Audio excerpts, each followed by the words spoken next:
What happens when one man's prejudice ignites a city's rage? Dr. Marcus Tate sprinted through the hospital parking lot, his scrub top clinging to his sweat-soaked back. The call had come at 2 a.m. A 6-year-old boy, Jamal, was bleeding out from a gunshot wound. Marcus, the best trauma surgeon in Riverside, was the kid's only shot. His hands, steady enough to thread a needle through a beating heart, trembled now, not from fear, but from urgency. Every second mattered. He reached his car, keys in hand, when a flashlight beam cut through the darkness, blinding him. "Stop right there," a gruff voice barked. Officer Daniel Holt stepped forward, his badge catching the streetlight's glow. Marcus squinted, his heart pounding. "I'm a doctor. I'm needed in surgery now." Holt smirked, his hand resting on his holster. "Sure, Doc. Let's see some ID." Slowly, his tone dripped with disdain, the kind Marcus had heard too many times. Born and raised in Riverside's toughest neighborhood, Marcus knew this script. A black man, no matter his title, was always suspect. He handed over his hospital ID, his jaw tight. "Kid's dying. I don't have time for this." Holt studied the ID like it was a forged dollar bill. "Heard that before.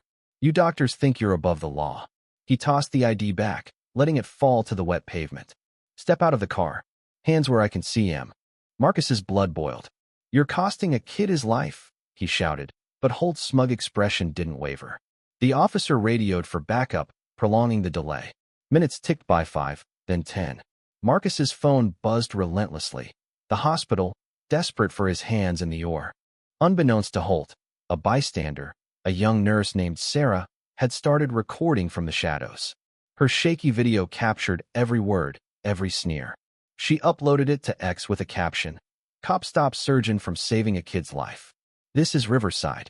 The post spread like wildfire, racking up thousands of shares before Marcus even reached the hospital. Inside the OR, Marcus fought to save Jamal, but the delay had cost too much. The boy's heart stopped at 3:17 a.m. Marcus's hands, usually so sure, faltered as he called time of death. He stumbled out of the OR, grief and rage colliding in his chest. He didn't know the city was already erupting. Sarah's video had hit a nerve.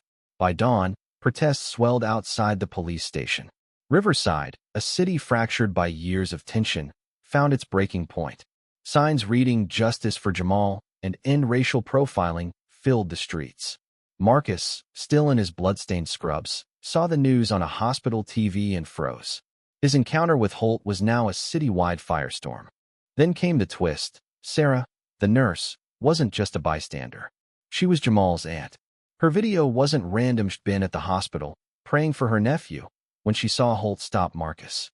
Her grief-fueled post had sparked the protests, but it also drew threats. She confided in Marcus, her voice trembling. "I didn't mean to start a war. I just wanted justice for my boy." Marcus, torn between guilt and resolve, met with Sarah privately. "You did the right thing," he told her. "This isn't just about Jamal anymore. It's about all of us." Together, they faced the growing crowds, Marcus speaking first. "I'm a surgeon. I save lives. But last night, a cop saw my skin, not my scrubs. A boy died because of it." His voice broke, but his words carried, amplified by megaphones and shared across X.